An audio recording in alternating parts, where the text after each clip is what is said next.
Се вратиме на приказнава. Кога виде татко ми, дека ја не сакам у политика, ми вика, слушај, ако сакаш да те примам дома, кидеш бе на психијатар, има да се лечиш, педеризмот е болест бе, мора да го лечиш. Викам, тато, и јас викам, мислев цело време дека е лезет оно да ти било болест.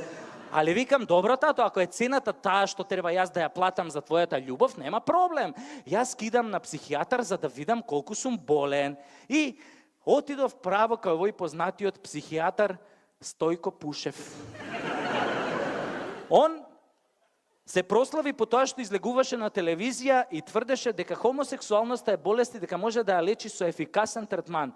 Инаку тој Стојко Пушев е истиот оној тип кој што исто така се прослави на телевизија кога тврдеше дека Александар Македонски бил обрежан и кожичката од неговиот ценет кралски пенис дека е ставена во златно ковчеже, а ковчежето е закопано некаде во Македонија. Паско му шепнал. И уште кажа дека кој го најде кожичево, ке се стекнал со огромна моќ и бериќет. Тоа е исто као со крстот. Го наоѓаш кожичево, идеш од врата на врата, звониш и викаш, добар ден, да го бакнете малку кожичево, да оставите некој денар, ке ве прати цела година, среќа, бериќет. Ај си викам, добре, еве, оваа година ќе го најдеме на Александар, ќе обакнуеме. Ама чие кожиче ќе бакнуеме следната година? Она на цар Самуил или она на крали Марко? Или не дај Боже да дое такво време да го бакнуеме кожичето на Црна Арапина.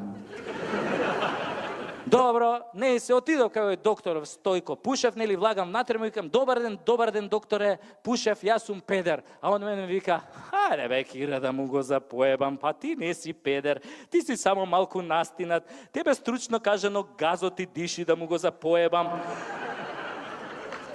Ама вика, немај гајле Кире, јас тоа ќе го средам со ефикасен третман. Шо е, викам, докторе, ќе ме ставиш во соба со црнци да играм брканица.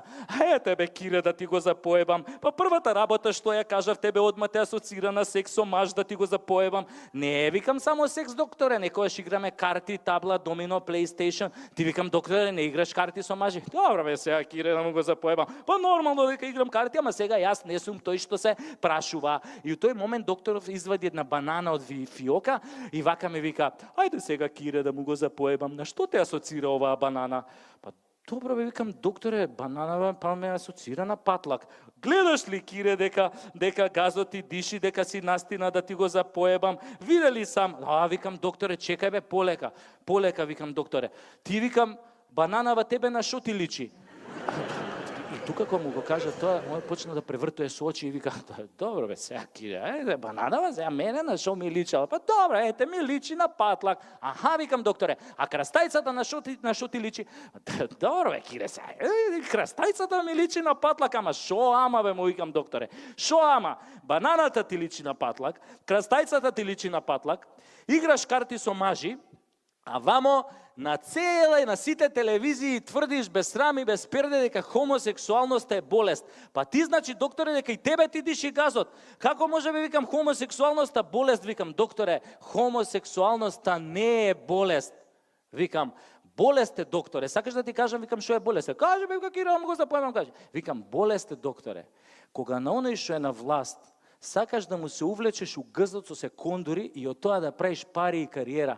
Ете, тоа е, викам, докторе, болест. А што е хомосексуалноста, докторе, неам појма. Ама знам само една работа, дека со векови никој не успел да ја победи. И ако веќе никој не успел да ја победи, а не сакаме, нели, да и се придружиме, тогаш, докторе, дај, викам, барем да не ја мразиме. Кој сака да си биде педер, нека си биде без срам и без перде. А сега на коњи, брзајте вказ, оти ке треба да дадете газ. Ако ве сретне трубадур, фатете го сите за тра-ла-ла-ла-ла-ла.